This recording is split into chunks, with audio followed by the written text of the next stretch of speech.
சுந்தரம், நீ கண்ணு முழிச்ச உடனே உன் குடும்பம் உன் கண்ணு முன்னாடியே கொஞ்சம் கொஞ்சமா நாசமா போக போகுது. அதை பார்த்து நீ கண்ணீர் வடிக்கிறத நான் கண் கொள்ளா காட்சியா பார்க்கணும். பாருங்க,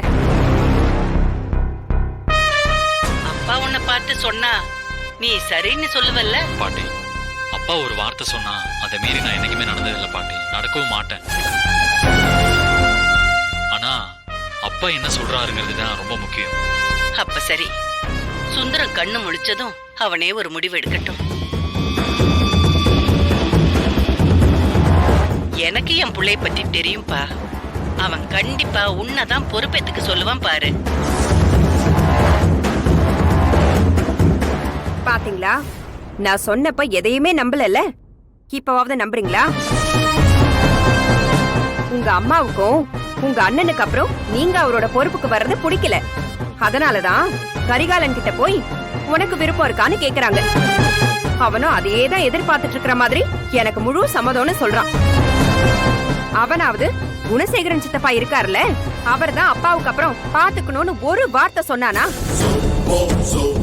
அப்போ உங்க குடும்பத்துல உங்களை எல்லாரும் எப்படி வச்சிருக்காங்கன்னு பாத்துக்கோங்க.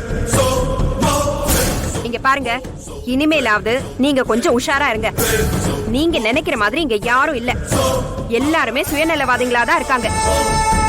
நீங்க மட்டும்தான் என் அண்ணன் குடும்பம், என் அண்ணன் போதும்னு எப்ப பார்த்தாலும் அவங்கள பத்தியே நினைச்சுக்கிட்டு இருக்கீங்க. அவங்க யாரும் உங்களை பத்தியோ உங்க குடும்பத்தை பத்தியோ யோசிக்கிறதே இல்ல. உங்க அண்ணன் கண்ணு முழிச்சதும் கரிகாலன் போய் நான் பொறுப்பை ஏத்துக்கிறேன்னு சொன்னா உங்க அண்ணன் என்ன சொல்லுவாருன்னு நினைக்கிறீங்க? பெத்த புள்ள கேட்டதும் சரின்னு தானே சொல்லுவாரு. நிச்சயமா அண்ணா அப்படி சொல்ல மாட்டாரு. அவர் எல்லாத்தையும் சரியா நடத்தணும்னு சொல்லுவாரு. அதனால கண்டிப்பா அண்ணன் என்ன கூப்பிட்டு என்னதான் எல்லாத்தையும் பாத்துக்கணும்னு சொல்லுவாரு. ஒருவேளை அப்படி சொல்லலன்னா உங்ககிட்ட தாங்க கேக்குறேன். அவர் அப்படி சொல்லலன்னா என்ன பண்ணுவீங்க? எனக்கு தெரியல, நீயே சொல்லு. உங்களை அவர் பொறுப்பு எடுத்துக்க சொல்லாம அத கரிகாலன் கிட்ட கொடுத்துட்டா அதுக்கப்புறம் நான் சொல்றத மட்டும் தான் நீங்க கேட்கணும். உங்க அண்ணன் உங்ககிட்ட தான் பொறுப்பை ஒப்படைப்பாருன்னு நீங்க நம்பிட்டு இருந்தா நான் சொல்றதுக்கு சரின்னு சொல்லுங்க. என் அண்ணன் மேல எனக்கு இருக்கிற நம்பிக்கையில சொல்றேன். அவருக்கு அடுத்து நான் தான் எல்லாத்தையும் பாத்துக்கணும்னு என்கிட்ட தான் கொடுப்பாரு.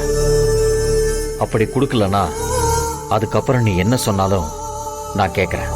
சும்மா இதை நீங்க வாயால சொன்னா மட்டும் பத்தாது. ஒரு நிமிஷம் இருங்க.